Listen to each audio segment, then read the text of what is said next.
Gue bilang juga apa saudara semuanya, pada awal tahun 2022 ini, sekitar bulan Mei dan Juni, ya, April ya, mungkin April Mei, banyak sekali memberitakan tentang banyak sekali perusahaan di sektor teknologi, startup yang PHK karyawannya, perampingan karyawannya, bahkan ada juga yang sudah gulung tikar bangkrut.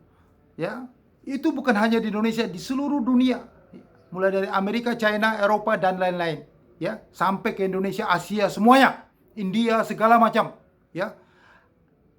Pertengahan bulan, mulai bulan Agustus gitu, banyak sekali dikatakan bahwa PHK terjadi perusahaan-perusahaan tekstil, alas kaki, garmen dan semuanya. Bahkan sudah menurut asosiasinya mengatakan bahwa sudah 18.000 pabrik garmen yang tutup di Indonesia. Bahkan bisa punya potensi 500.000 karyawan kehilangan pekerjaannya akan PHK di Indonesia besar-besaran. Dan pada saat itu yang herannya, yang anehnya, ada seorang profesor yang lulusan luar negeri, orang hebat, pintar di Indonesia, tetapi statementnya yang saya ketawa dalam hati, saya sangat lucu dan ketawa. Dia membantah semuanya, dia mengatakan di media sosial juga, dia mengatakan bahwa itu kalian yang membesar, media yang terlalu membesar-besarkan tentang PHK, ya, perampingan usaha itu lebay. Bahwa PHK dan lain-lain itu biasa dalam ekonomi, itu biasa dalam satu perusahaan untuk perampingan, untuk membuat perusahaan itu peremajaan untuk menjadi lebih baik lagi ke depan dengan pengurangan biaya segala macam. Itu hal biasa, jangan terlalu lebay dibesar-besarkan. Saya hanya ketawa. Orang ini katanya profesor, orang pintar, tetapi ilmunya masih di bawah, sangat di bawah saya. Dia hanya baca buku, kebanyakan baca buku. Tidak punya daya imajinasi, tidak punya pemikiran yang jauh ke depan. Hanya pikir hari ini, pikiran jangka pendek, dan pikiran yang belakang. Tetapi tidak mengerti, tidak bisa membaca ke depannya bagaimana. Tidak punya daya intuisi, insting. Dia bukan pelaku pasar, dia hanya baca buku. Kita ini hanya sarjana S1. Kampus kita mungkin di bawah pohon mangga, ya. Nggak ada apa-apanya level kita, bukan luar negeri. Tetapi kita punya daya pikir lebih jauh ke depan. Saya sudah dari tahun lalu, itu pertama kali saya orang gaptek mengenal YouTube ini. Makanya konten pertama yang saya buat itu baru 4 Oktober 2021. Kalau saya mengenal YouTube lebih dulu, mungkin tahun 2019 atau awal pandemi itu, mungkin saya sudah memberitakan di konten saya bahwa akan terjadi kehancuran ekonomi dunia, kebangkrutan ekonomi dunia di tahun 2022 ini. Lebih awal saya umumkan itu. Karena saya orang gaptek baru mengenal YouTube itu pada 4 Oktober 2021. Disitulah pertama kali saya umumkan bahwa akan terjadi kehancuran ekonomi dunia, kebangkrutan perusahaan-perusahaan di dunia, bahkan di Indonesia akan terjadi nanti itu di tahun 2022. Nah, yang jadi pertanyaan, kenapa saya bisa mengatakan hal itu akan terjadi nanti 2022? Karena apa? Jawabannya cuma sederhana, adalah fundamental. Fundamental ekonomi lah yang membuat saya bisa membaca, memprediksi akan terjadi sesuatu di tahun 2022. Itu. Yang lucunya, saya cuma sarjana, seorang profesor tidak bisa melihat itu. Kalau saya seorang profesor, saya mengatakan itu pasti Anda ini sudah percaya lebih awal. Tapi sayangnya kita ini orang dianggap orang cuma S1 dan orang kagak nggak dikenal orang. Saya mengatakan bahwa akan terjadi inflasi tinggi, akan terjadi kebangkrutan ekonomi dunia, banyak terjadi PHK. Itu dari tahun lalu, tahun 2021, di mana bursa saham lagi naik tinggi-tingginya. Bulan itu Bitcoin, saya katakan Bitcoin ini apa, racun tikus kuadrat, kata Warren Buffett itu saya jelasin kepada Anda apa kata dia itu benar, bahwa ini akan bangkrut, akan menuju nol, karena saya sudah melihatnya. Saya melihatnya di mana? Di chart. Itu jawabannya. Harga nol itu sudah kelihatan besar-besar bahwa Bitcoin akan menuju sana. Pada saat itu saya mengatakan itu Bitcoin lagi naik-naiknya. 40.000, 49, 50 sampai 69.000 di tanggal 21 November 2022. Banyak orang yang mencemooh saya, dikatakan sudah gila. Tetapi banyak yang mengikuti saya. Itu adalah orang-orang pintar. Itu adalah orang-orang trader sejati. Dia tahu bahwa kondisinya akan berubah setelah fundamental berubah. Maka dia melakukan short selling. Maka sekarang dia sudah menikmati keuntungannya. Dia short ada di harga 60, 50, 40, 30 dia short selling. Dan Bitcoin sekarang 15.000, 16.000 sekarang. Tambah kelihatan mau ke nol. Baru mulai percaya sekarang. Di saat harga masih menukik ke atas, tidak percaya semuanya. Karena orang-orang seperti itu hanya melihat hari ini. Bukan tidak bisa melihat hari besok. Kalau Anda tidak bisa melihat hari besok, Anda masih ilmunya di bawah. Saya katakan kepada Anda. Nah, yang herannya Profesor mengatakan terlalu lebay. Media-media membesarkan berita itu. Itu hanya hal biasa kalau perusahaan itu PHK, perampingan, itu hal biasa. Dia tidak mengerti bahwa ini bukan hal biasa. Kalau terjadi di era suku bunga rendah, itu hal biasa. Tetapi ini terjadi di era suku bunga sudah naik tinggi, ini fundamental yang berubah. Anda harus tahu itu. Maka ini hal luar biasa akan terjadi.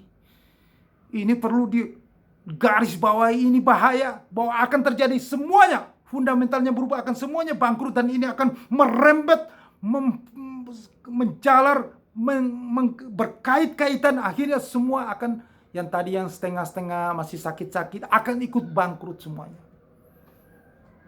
Dia juga mengatakan bahwa ya perusahaan yang PHK jelaslah perusahaan itu kan lagi tidak sehat. Tiba-tiba dalam kondisi begini ya wajarlah dia tambah menurun. Bukan perusahaan yang sehat PHK. Anda nanti lihat. Apakah Shopee itu sehat? Apakah GoTo itu tidak sehat? Apakah Shopee itu tidak sehat? GoTo itu baru dapat suntikan dana besar loh. Dari kapital, dari fund venture, ya, sampai dia menjadi statusnya naik menjadi unicorn, ya, mau decacorn lagi, sudah go public lagi. Kemarin dan hari ini beritanya keluar terus sudah PHK 1.300 karyawannya. GoTo 1.300 karyawannya itu angka yang besar loh, bukan kecil ya. Itu 12% dari seluruh total karyawannya. Itu Anda bilang lebay biasa saja. Mikir. Shopee, Anda katakan bahwa itu perusahaan tidak sehat, jadi memang wajar begitu. Coba Anda pikir. PHK sampai 3 kali di seluruh dunia. 10% karyawannya di PHK.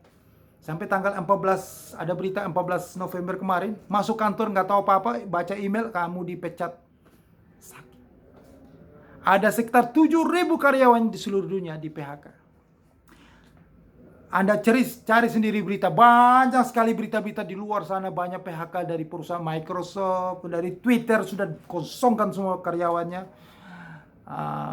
Apalagi Metaverse yang Meta platform yang tidak ada pengguna, cuma 38 pengguna, habis biaya 10 miliar setiap tahun untuk proyek itu. Banyak sekali perusahaan-perusahaan sektor teknologi di dunia yang sudah hampir gulung tikar semuanya. PHK itu menuju ke sana semuanya. Bakal menuju ke sana semuanya, kebangkrutan, tutup semuanya. Kenapa? Suku bunga tidak turun, naik terus. Nah, secara teori, industri-industri di sektor teknologi itu, perusahaan-perusahaan itu akan tidak bisa hidup di saat suku bunga tinggi. Itu adalah siklusnya kembali lagi. Mereka hidup kemarin di suku bunga rendah sampai ini barang yang katanya racun tikus kira barang sampah ini dibeli juga karena suku bunga rendah. Sekarang berbalik arah semuanya. Itu fundamental, man. Sejak saya masih orang hijau baru lulus kuliah, kerja pertama kali, dari sampai dengan tahun itu sampai sekarang di otak saya ini tertanam kata-kata dari atasan saya. Technical analysis. Pertama hukumnya adalah the history repeat itself. Sampai sekarang saya masih ingat gaya dia terangin tangannya, jelasin di whiteboard. Itu masih saya ingat sampai sekarang. Saya kaget kenapa the history repeat itself. Ya inilah the history repeat itself itu. Pelajaran berharga itu. Jadi kalau Anda profesor sekolah tinggi luar negeri, saya cuman sebagai seorang awalnya cuma ya begitu, di training untuk menawarkan produk futures market. Tetapi saya bisa membaca keadaan sebelum terjadi daripada Anda. Semua perusahaan-perusahaan itu, seperti saya katakan, rupiah akan menjadi 18.000. Lah saya sudah tahu, sudah tergambar kok, 18.000 kok. Saya sudah katakan, segala daya upaya yang dilakukan oleh Gubernur Bank Sentral. Mau intervensi kayak apapun, rupiah tetap ke 18.000. Ya. Gubernur bank-bank sentral di seluruh dunia, ya, mulai dari Amerika, Bank Sentral Uni Eropa loh, Bank Sentral England, ya, Jepang, China, Korea, semua negara di dunia. Bukan orang sembarangan, orang pintar. Sampai jadi gubernur bank sentral. Upaya yang dilakukan, kebijakan yang dilakukan, tetap saja fundamental berubah. Interest rate itu, mata uangnya jatuh melemah terhadap US dollar. Terbukti kan? Masa sampai sekarang tetap diusaha daya upaya, mereka mau naikin suku bunga juga, melawan naikin suku bunga The Fed, mata uang tetap jatuh terhadap US dollar. Nah sekarang di Indonesia ini, suku bunga baru naik 5,25%. Karena suku bunga Bank Sentral Amerika naik, jadi ikuti. Setiap ada Bank Sentral Amerika naik, seluruh dunia begitu, ikuti. Supaya jangan ada capital outflow, katanya begitu. Itu rumusnya. Tetap capital outflow juga. Tetap rupiah kita go on the way ke 18.000. Tetap saja, tidak ada ke 14.000. Kalau Anda lihat, scroll ke bawah, konten saya terdahulu, sejak bulan November atau Oktober akhir, saya katakan bahwa harga ampas 13.090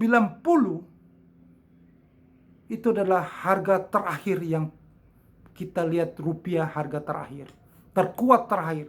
Dan selamanya rupiah tidak akan jebol 14.100. Tidak pernah menuju ke 13.090 sampai selama-lamanya. Sejak itu sampai sekarang tidak akan terjadi.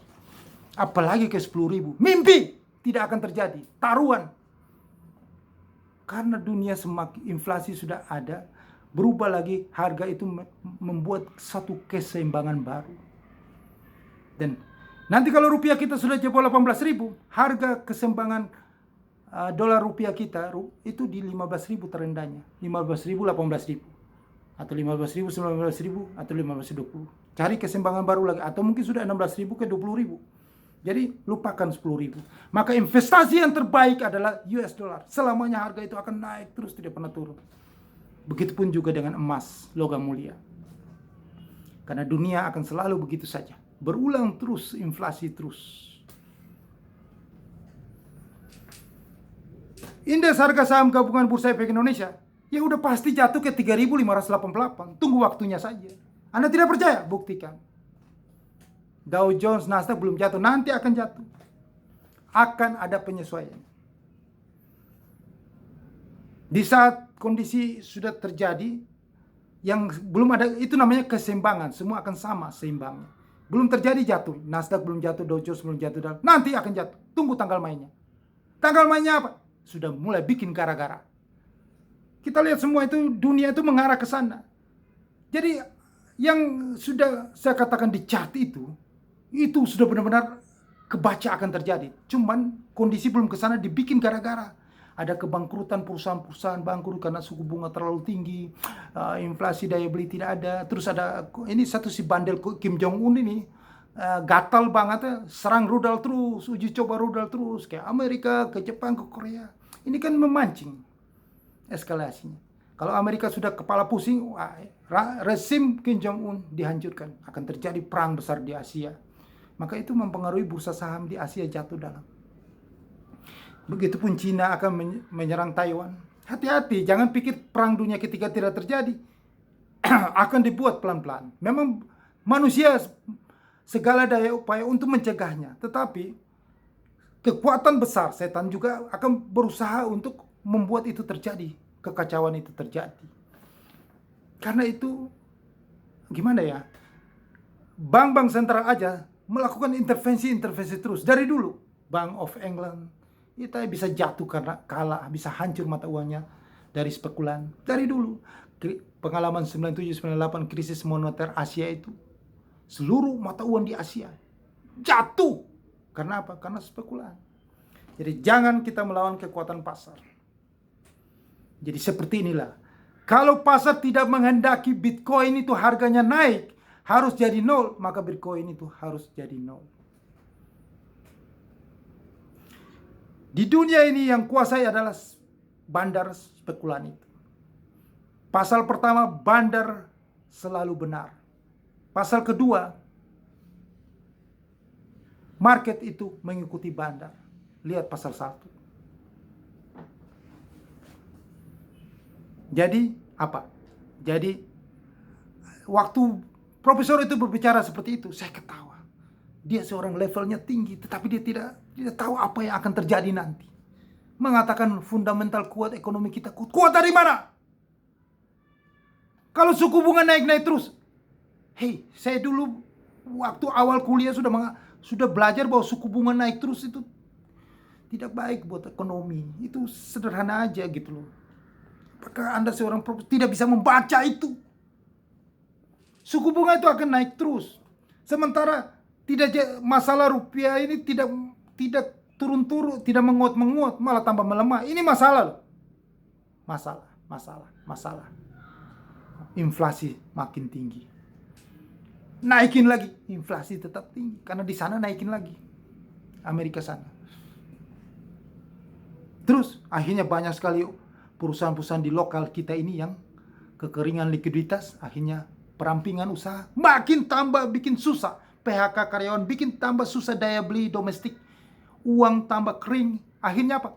Ujung-ujungnya perusahaan ada yang bangkrut. Tambah susah lagi. Begitu terus. Akhirnya ekonomi tambah dalam. Jatuh. Terperosok ke dalam.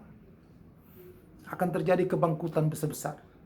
Itu efek domino.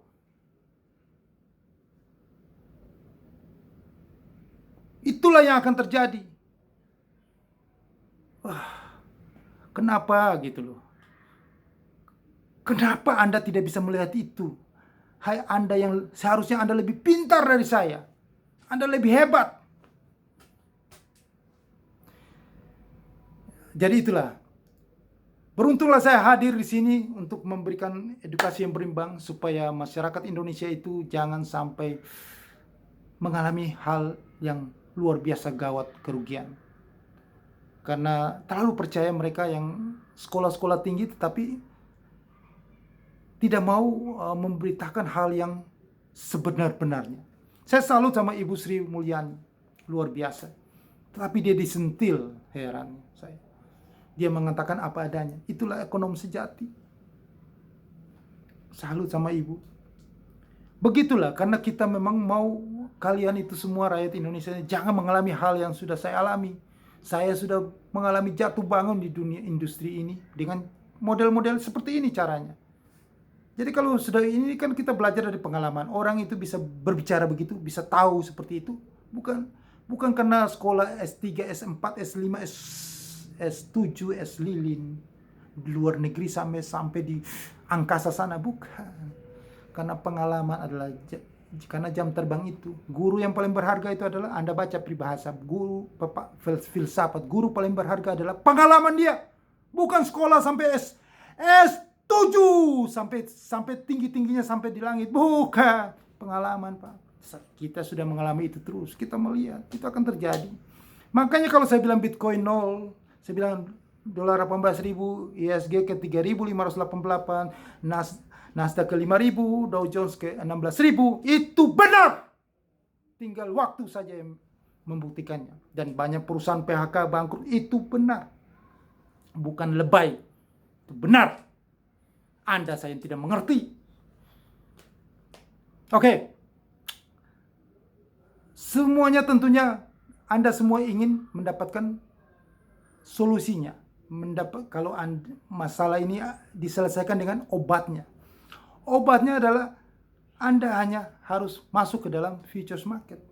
Karena futures market ini yang bisa mengetahui bahwa kapan sesuatu terjadi. Sebelum sesuatu itu terjadi. Dan di futures market juga punya kelebihan adalah di saat kondisi yang baik Anda dapatkan keuntungan, di saat kondisi yang buruk pun Anda dapatkan keuntungan. Market itu bergerak ke atas ke bawah, Anda bisa mendapatkan profit karena Anda fleksibel, Anda bisa transaksi dua arah gitu loh. Kalau Anda berbisnis misalnya, itu kan cuma satu arah yang Anda lakukan transaksi itu. Sama juga dengan Anda trading saham, itu konvensional market, tradisional market. Nah, untuk lebih detailnya, supaya mempersingkat waktu, email saya jelasin lebih detail tentang obat mujarab itu, yaitu di futures market itu. Email saya segera di kolom deskripsi ini. Dan juga Anda yang sudah trading di futures market, ingat saya kasih tahu berulang-ulang bahwa Anda kalau masih di trading di broker-broker yang kagak jelas itu, artinya kagak jelas ini adalah broker-broker yang tidak berizin dengan SOP Indonesia, dengan pemerintah Indonesia.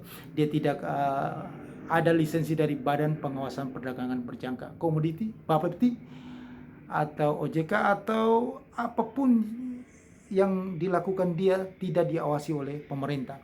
Maka itu adalah sesuka hati dia. Kalau Anda masuk ke sana, di broker-broker sana, ya terserah Anda, itu pilihan di tangan Anda. Tetapi Anda harus ingat, kenapa mereka tidak mau beri izin? Supaya mereka tidak diawasi, supaya mereka sesuka hati berkehendak atas uang Anda. Jadi kalau kondisi kekeringan likuiditas ini terjadi, pasti ada scam. Scamnya apa? Caranya adalah Anda tidak bisa withdraw, Anda tidak bisa melakukan penarikan dana pada saat Anda profit. Itulah yang terjadi secara berulang terus. Saya bicara ini adalah bicara tentang pengalaman. Hanya tujuannya adalah untuk membantu Anda. Saya tidak menyudutkan perusahaan, tapi membantu Anda. Karena itulah yang saya alami selama sampai saya 20 tahunan di industri ini. Tidak usah percaya saya, ya. Kalau tidak percaya, itu aja. Saya tidak. Lakukan saja, buktikan saja. Tapi Anda ingat sudah terjadi. Binary option, binomo, di pengadilan sudah menang.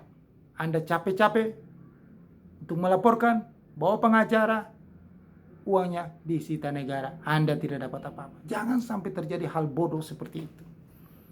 Jauh-jauh hari saya ingatkan, hati-hati, bertindaklah yang bijak, ya. Jangan cari masalah.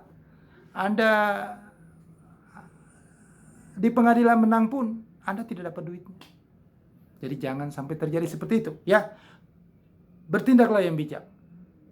Di bawah kolom deskripsi ini saya sudah sediakan link broker izin Bapepti. Silakan join segera. Dan jangan lupa pentingnya Anda subscribe channel YouTube ini. Di subscribe, ya, dibesarkan channel YouTube ini. Jangan orang lain saja Anda besarkan. Di sini juga perlu. Karena saya memberi manfaat kepada Anda dan orang lain di luar sana. Tekan loncengnya juga untuk notifikasi. Sukses untuk Anda.